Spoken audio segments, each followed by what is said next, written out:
แหมเรียบร้อยแหมกินนิ่มอีกแล้วเรียบร้อยครับนี่โอ้เอาไปแล้ว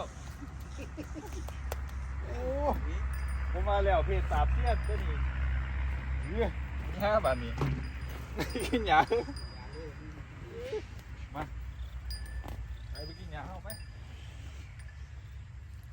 งงบ่บันดีละบางคนได้เลยได้ลุงนี่ระยะตัวนี้มันจะลงพอดีเลย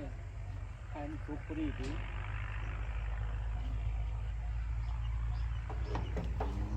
เวลาย่อเดี๋ยวผมเคยมัดพี่น้อง